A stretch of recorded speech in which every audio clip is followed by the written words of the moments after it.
ओम। सबको सादर नमस्ते। हमारा सौभाग्य है कि हमें केनोपनिषद का स्वाध्याय करने का अवसर मिला है। हमने देखा गुरुदेव ने शिष्य को उपदेश किया कि जो स्वाध्याय सत्संग शास्त्रों के द्वारा वाणी के माध्यम से जिसको बोला जाता है, चिंतन मनन तर्क युक्ति प्रमाणों के द्वारा जिसका बोध किया जाता है, आँखों से जिसको देखा जाता है, कानों से जिसको सुना जाता है, वो ब्रह्म नहीं है। तो उसको कभी भी ब्रह्म मत मान। स्वाध्याय सत्संग शास्त्रों में ब्रह्म को सुनकर तर्क युक्ति प्रमाणों के द्वारा गहरा चिंतन मनन करके ये समझ लेना कि मुझे ब्रह्म ज्ञान हो गया, मैंने ब्रह्म को जान लिया, तो ये बहुत बड़ी भ्रांति है। इसी को ही ब्रह्म समझकर ये समझ लेना कि अब कुछ भी मुझे जानना शेष नहीं रहा। अंतिम तत्व जो ब्रह्म था उसी को ही तो जानना था, वो तो मैंने जान लिया।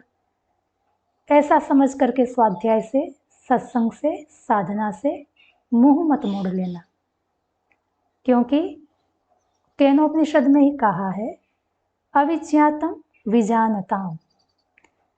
जो ये समझ लेता है कि स्वाध्याय सत्संग शास्त्रों के द्वारा मैंने जिसको जाना वही ब्रह्म है, ब्रह्म ज्ञान मुझे हो गया, ऐसे जानने वाले लोग ब्रह्म को अविज्ञातम नहीं जान पाते। ब्रह्म उनके लिए अविज्ञात ही रहता है, अर्थात यथार्थ ब्रह्म तक पहुंच नहीं पाते हैं। शिष्य ने गुरुदेव की वाणी सुनकर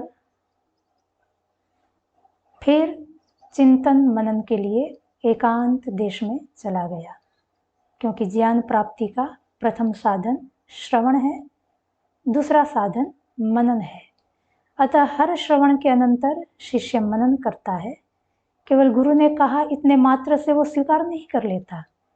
शास्त्र कहते हैं वो तो श्रवण काल है, उसके बाद हमें स्वयं भी अपना चिंतन मनन तर्क युक्ति प्रमाणों के द्वारा उस बात को पुनः देखना चाहिए कि जो मुझे सुनाया गया, बताया गया, जो मैंने पढ़ा, क्या वास्तव में वो वैसा ही है।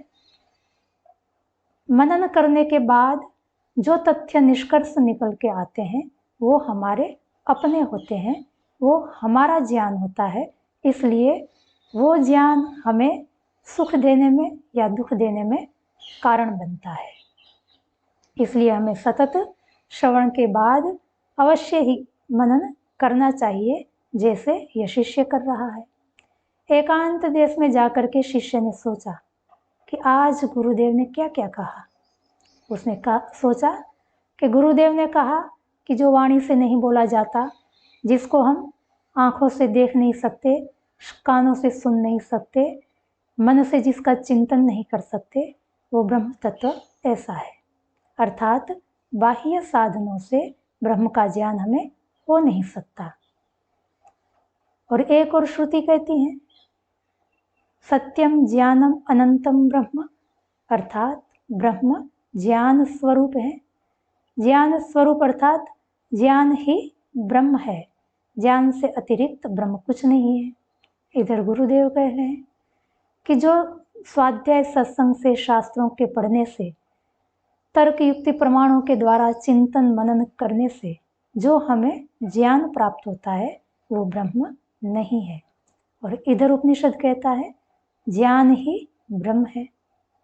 गुरुदेव ने कहा न मनसा मनुते, यन मनसा न मनुते, जिसको हम मन से मनन नहीं कर सकते, जिसको मन के द्वारा हम जान नहीं सकते, जिसको जानने में मन साधन नहीं बन सकता है।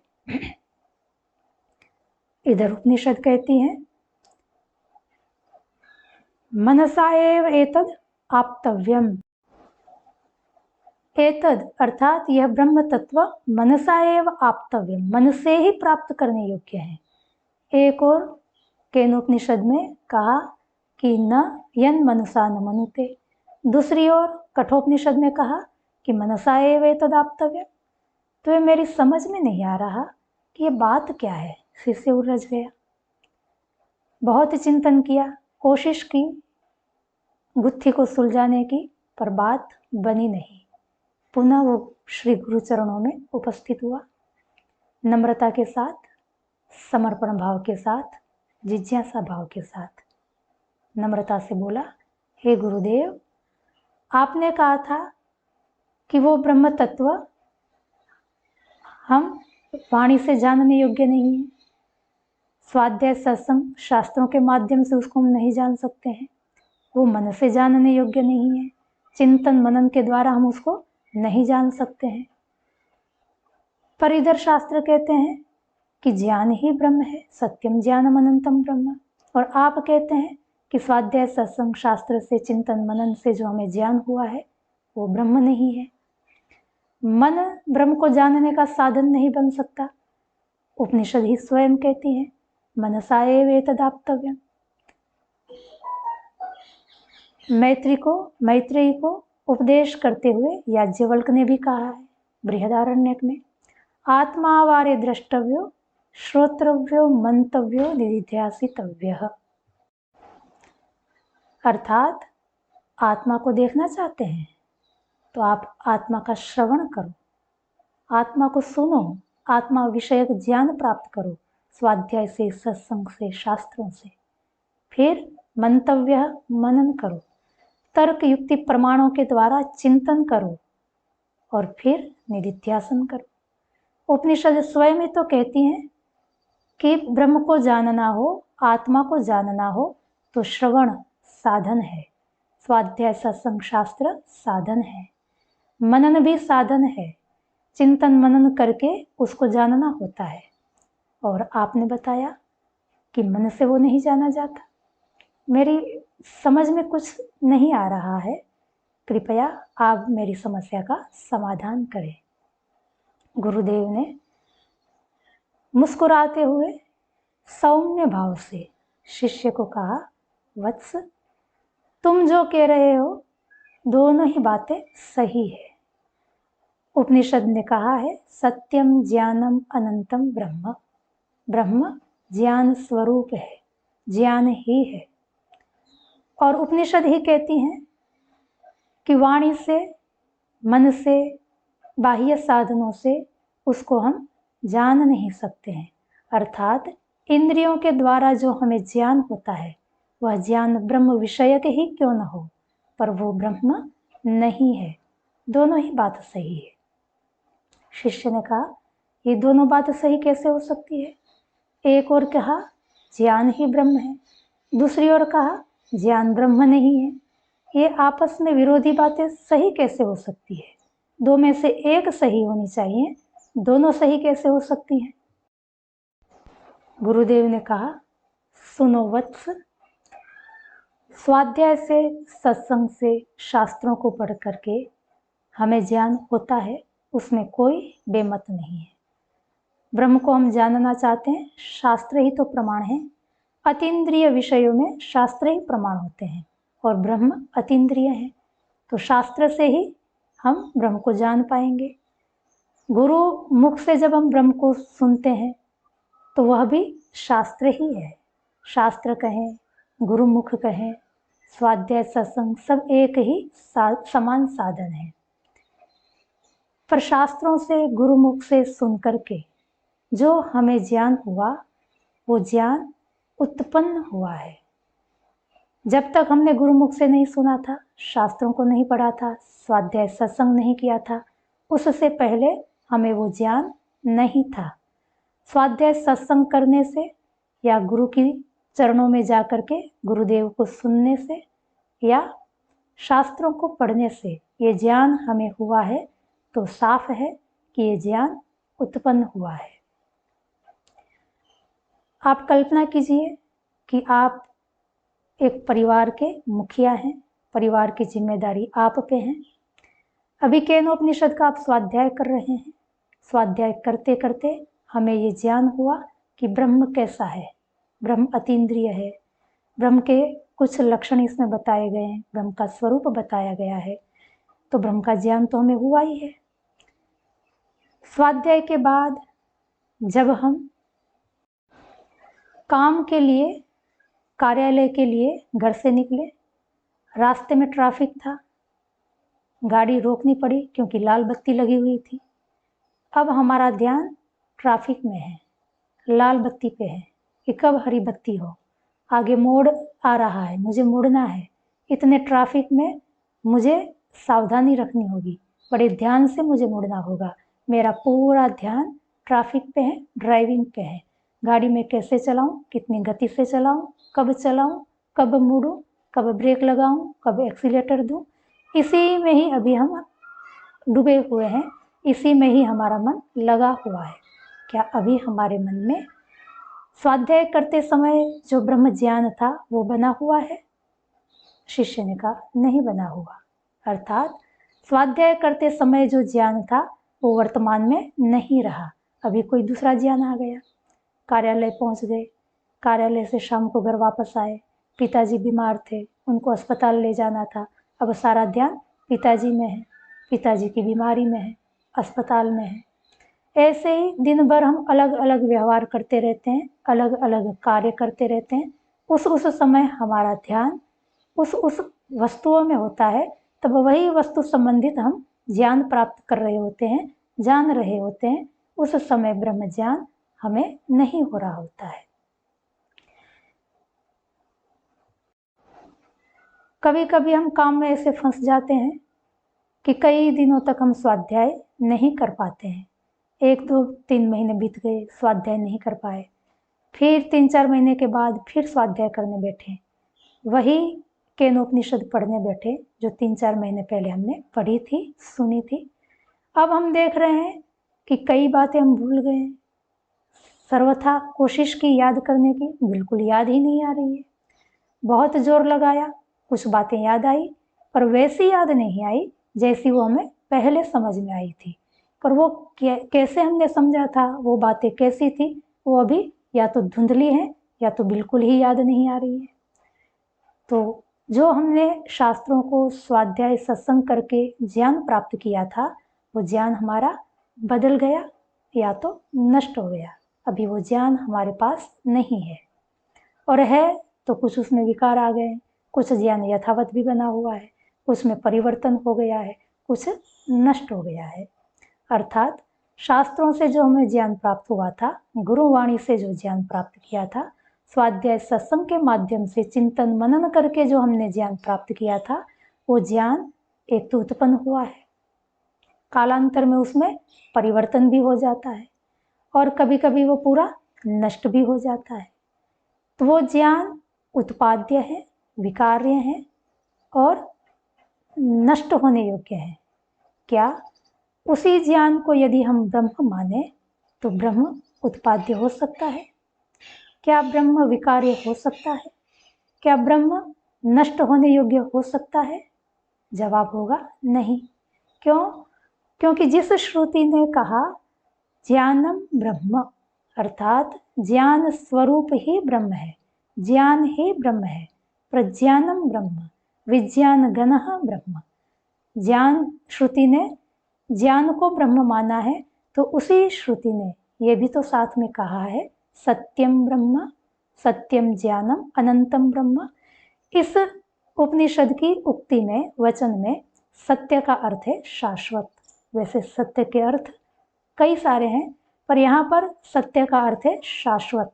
शाश्वत अर्थात जो कभी उत्पन्न नहीं होता, जिसमें कभी परिवर्तन नहीं आता, जो कभी नष्ट नहीं होता, ऐसा वो ब्रह्म तत्व है।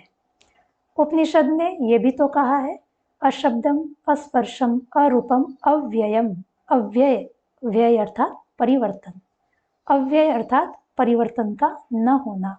वो ब्रह्म तत्व अव्यय है, उसमें कभी कोई बदलाव नहीं आता, उसमें कभी कोई विकार नहीं होता। यदि शास्त्र से प्राप्त ज्ञान को ही हम ब्रह्म मान लें, मनन चिंतन तर्क युक्ति प्रमाण से प्राप्त ज्ञान को ही यदि हम ब्रह्म मान ले, तो हमें ये भी मानना होगा कि ब्रह्म उत्पाद्य है, विकार्य है, नष्ट होने योग्य है। पर श्रुति कहती है कि न, ब्रह्म तो शाश्वत है, नित्य है, अपरिवर्तनीय है, सदा एक रस एक रूप है, उसमें कभी भी कोई परिवर्तन नहीं आता, वो अनंत है, उसका कभी भी नाश नहीं होता है। इसलिए मैंने कहा था कि शास्त्रों से, स्वाध्याय सत्संग से प्राप्त होने वाला जो ज्ञान है वो वांग मात्र है, वृत्त्यात्मक ज्ञान है, और सारा ही वृत्त्यात्मक ज्ञान अनित्य होता है। अर्थात ब्रह्म ज्ञान स्वरूप तो है, पर अनित्य ज्ञान ब्रह्म नहीं है। अनित्य ज्ञान को ज्ञान तो कह सकते हैं, पर वो ब्रह्म नहीं है। ब्रह्म तो नित्य है, शाश्वत है, अर्थात नित्य ज्ञान जो है वो ब्रह्म है। इसलिए श्रुति ने जो कहा कि वाणी से जिसको हम बोल नहीं सकते, कानों से जिसको सुन नहीं सकते, आंखों से जिसको देख नहीं सकते, मन से जिसका मनन नहीं कर सकते, अर्थात बाह्य साधनों से प्राप्त होने वाला जो ज्ञान है वो ब्रह्म नहीं है। क्यों? क्योंकि वो अनित्य ज्ञान है, उत्पाद्य है, विकार्य है, नष्ट होने वाला है। और जब श्रुति कहती है कि सत्यम ज्ञानम अनंतम ब्रह्म, ब्रह्म ज्ञान स्वरूप है, प्रज्ञान स्वरूप है, विज्ञान स्वरूप है, तब वह मन से, बाह्य साधनों से परे जो शाश्वत ज्ञान है, नित्य ज्ञान है, उसको बता रही है कि वो ज्ञान ब्रह्म है। गुरुदेव ने कहा, आपका दूसरा प्रश्न था कि आपने कहा कि यन मनुसान मनुते, यत मनसान मनुते, जो मन से जिसका मनन नहीं किया जाता। और एक और श्रुति ने कहा, आत्मा वारे द्रष्टव्य, मंतव्यो श्रोत्रव्यो, निदिध्यासितव्य। मनन के योग्य है, मंतव्य। आत्मा को जानना है तो मनन करना पड़ेगा, अर्थात मन से जानना होगा। मनसा एव एतद् द्रष्टव्यम, मन से ही वह ब्रह्म तत्व जानने योग्य है। तो यहाँ पर भी सुनो वत्स, दोनों ही बातें सही हैं। आप कल्पना कीजिए कि आपको सत्संग के लिए आर्य समाज में बुलाया गया। यहाँ से मुझे सत्संग के लिए जाना है अहमदाबाद, 70 किलोमीटर की दूरी पे है, तब चलने का तो ज़माना रहा नहीं। अहमदाबाद जाने के लिए मैं या तो व्यक्तिगत गाड़ी से जाऊंगी, या तो भाड़े की गाड़ी से जाऊंगी, या सरकारी गाड़ी से तो जाऊंगी मैं। कल्पना कीजिए मैं अपनी गाड़ी से सत्संग भवन जा रही हूँ। सत्संग भवन के दरवाजे तक मैं गाड़ी से पहुंची, पर मुझे सत्संग भवन में जाना है, सत्संग भवन तक नहीं जाना, क्योंकि मुझे जहाँ जाना था, मेरा जो लक्ष्य था वो सत्संग भवन था, जो दरवाजे के पीछे है। गाड़ी जो रुकी है वो दरवाजे के बाहर रुकी हुई है, मुझे जाना है दरवाजे के भीतर, द्वार के भीतर। क्या सत्संग भवन में जाने के लिए गाड़ी से मैं जा सकती हूँ? नहीं जा सकती। सत्संग भवन में मुझे जाना हो तो क्या करना होगा? निश्चित ही मुझे गाड़ी से उतरना होगा, गाड़ी को मुझे छोड़ना होगा, गाड़ी का मुझे त्याग करना होगा, तभी मैं सत्संग भवन में प्रवेश कर सकती हूँ। सत्संग भवन तक जाने के लिए तो गाड़ी अनिवार्य थी, उसके बिना सत्संग भवन तक पहुंचना मुश्किल था। पर मेरा उद्देश्य सत्संग भवन तक पहुंचना नहीं है, मेरा लक्ष्य सत्संग भवन में जाना है, तक नहीं, में। सत्संग भवन में जाना मेरा लक्ष्य है, और मुझे सत्संग भवन में जाना है तो निश्चित मुझे गाड़ी का त्याग करना पड़ेगा। अर्थात मेरा जो लक्ष्य है सत्संग भवन में जाना, उस लक्ष्य की सिद्धि में गाड़ी भी साधन है, अनिवार्य साधन है। उसके बिना मुझे वो लक्ष्य प्राप्त नहीं हो सकता। पर वो अंतिम साधन नहीं है, एक सीमा के बाद मुझे उस साधन का त्याग करना होगा। यदि मैं उस साधन का त्याग नहीं करूंगी, गाड़ी का त्याग नहीं करूंगी, गाड़ी में ही बैठी रहूंगी, तो मैं कभी भी सत्संग भवन में पहुंच नहीं सकती, मेरे लक्ष्य तक पहुंच नहीं सकती हूँ। ठीक ऐसे ही हमारा जो अंतिम लक्ष्य है ब्रह्म की प्राप्ति, ब्रह्मानंद की प्राप्ति। हमें तो ब्रह्म में डूबना है, ब्रह्म में लीन हो जाना है, ब्रह्ममय होना है। मेरे इस लक्ष्य तक पहुंचने के लिए मन मेरा अनिवार्य साधन है, वो ही साधन है। हमने देखा था कि जीवात्मा का बाह्य जगत के साथ संबंध कैसे बनता है। उस प्रक्रिया में विषयों के साथ इंद्रियों का संबंध था, इंद्रिय के साथ मन का संबंध था और मन के साथ जीवात्मा का। जीवात्मा का एकमात्र साधन मन है। जीवात्मा सीधा मन से जुड़ा हुआ है और किसी से नहीं जुड़ा, अतः जीवात्मा का साधन मन ही बन सकता है। जीवात्मा को ब्रह्म तक पहुंचना है तो भी मन ही ले जाएगा, जीवात्मा को संसार तक पहुंचना है तो भी मन ही सहारा है। तो मन अनिवार्य साधन है, पर वह अंतिम साधन नहीं है। जैसे हमने उदाहरण में देखा था कि सत्संग भवन तक तो गाड़ी से मैं गई, पर सत्संग भवन में मुझे स्वयं जाना होगा, गाड़ी मुझे छोड़नी होगी, स्वयं अपने आप चलना होगा। इसलिए ही तो कहा था आत्मना विंदते वीर्यम। आत्मना मतलब स्वयं। ब्रह्म में डूबने के लिए, ब्रह्म में लीन होने के लिए, ब्रह्मानंद को प्राप्त करने के लिए आत्मना विंदते वीर्यम, जो बल है, जो सामर्थ्य है, जो हमको ब्रह्म में लीन कर देगी, ब्रह्मानंद में मस्त कर देगी, वो सामर्थ्य बाह्य साधनों में नहीं है, वो तो हमें स्वयं करना होगा। बाह्य साधन इसमें सहायक नहीं बनेंगे। इसलिए कहा कि मनसा न मनुते, जो मन से नहीं मनन किया जाता, अर्थात जिसकी प्राप्ति में मन साधन नहीं बनता। मन साधन कब तक बनेगा? वृत्त्यात्मक बोध तक। शाब्दिक बोध जब तक मुझे स्पष्ट नहीं होगा तब तक मैं प्रायोगिक कार्य नहीं कर सकती हूँ। लोक में भी हम देखते हैं, पहले थ्योरी होती है, बाद में प्रैक्टिकल होता है। जब तक शब्द प्रमाण हमारे पास स्पष्ट नहीं समझ में आया, शब्द से हमने अच्छी तरह से बोध नहीं किया, तो हम प्रयोग नहीं कर सकते हैं, अनुष्ठान नहीं कर सकते हैं। महाभारत में भी कहा है, शब्द ब्रह्मणि निष्णातः पर ब्रह्मादि गच्छति। जिसने शब्द ब्रह्म को जान लिया, अर्थात शाब्दिक स्तर पर, वृत्त्यात्मक स्तर पर जिसने ब्रह्म के स्वरूप को स्पष्ट समझ लिया है, अच्छी तरह से समझ लिया है, वही व्यक्ति परब्रह्म को प्राप्त कर सकता है, परब्रह्म तक पहुंच सकता है। जिसको शब्द ब्रह्म ही समझ में नहीं आया, जो शब्द ब्रह्म में निष्णात नहीं हुआ है, वह परब्रह्म को नहीं प्राप्त कर सकता है। लोक में भी हम देखते हैं कि मन में हम किसी वस्तु का कोई चित्र बनाते हैं तो बाहर भी वो चित्र वैसा ही बनता है जैसा हमारा मन में होता है। ये संभव नहीं कि मन का चित्र अलग हो और बाहर का चित्र अलग बने।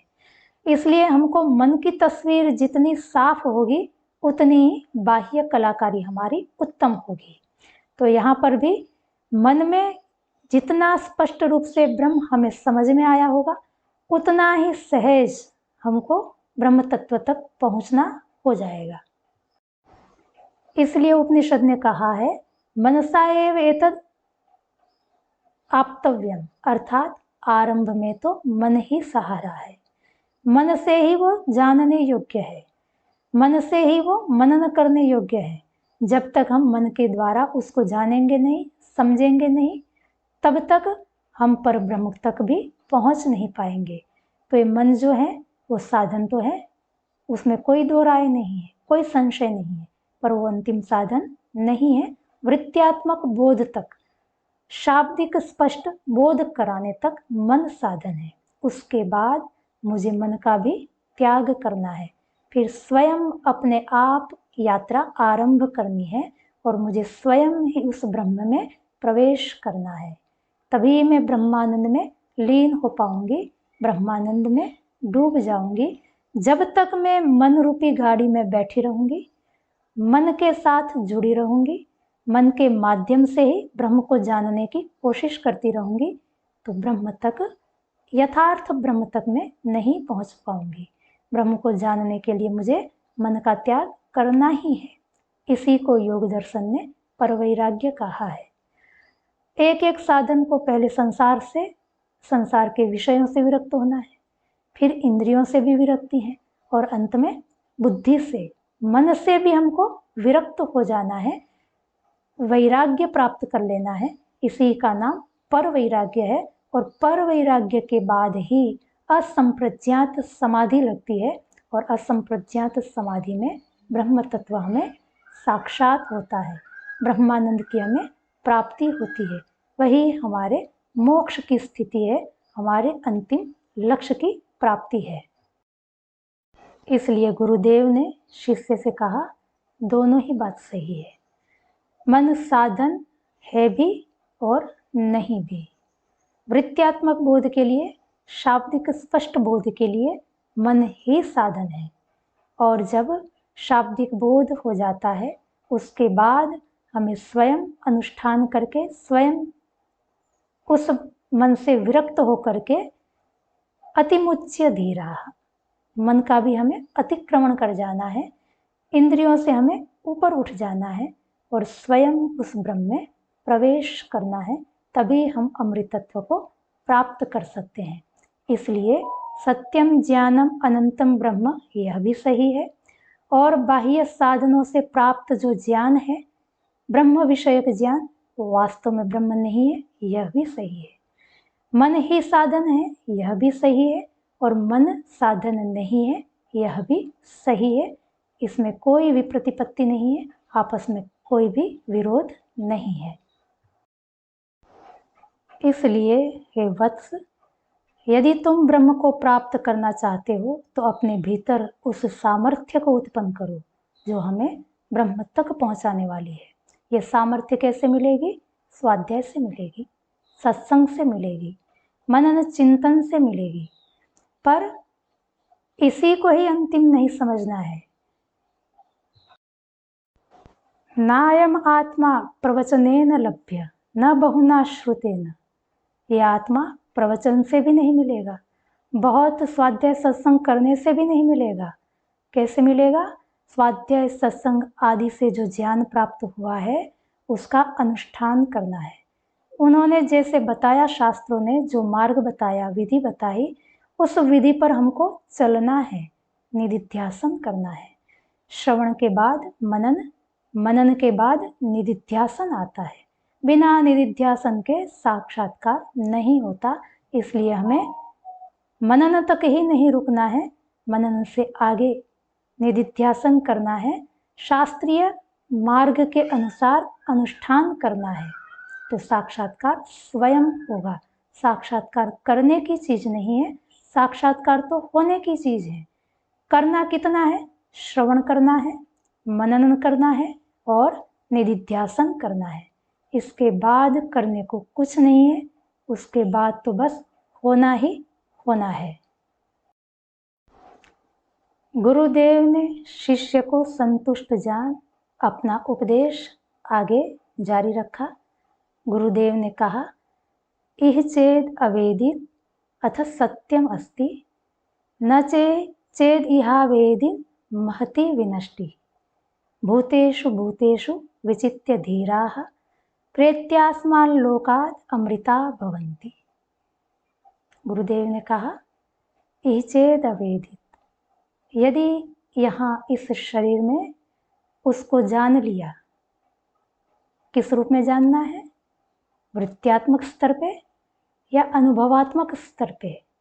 तो स्पष्ट है, अनुभवात्मक स्तर पे जानने की बात है।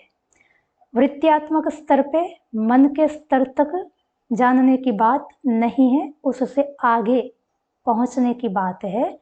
यह चेत अवेदित, यदि इस शरीर में रहते हुए ब्रह्म का अनुभव कर लिया, ब्रह्म की खोज कर ली, ब्रह्म को हमने जान लिया, चेत सत्यम अस्ति, तब तो ठीक बात है। जिस प्रयोजन से ये शरीर मिला था वो प्रयोजन आपने सिद्ध कर लिया, आप विजयी हो गए। जो करना था वो कर चुके, जिसके लिए आप आए थे आपका वो प्रयोजन पूरा हो गया। पर यदि इस शरीर में रहते हुए हम उस ब्रह्म तत्व को जान नहीं पाए, उसका साक्षात्कार नहीं कर पाए, तो समझ लीजिए महती विनष्टि, महान विनाश है।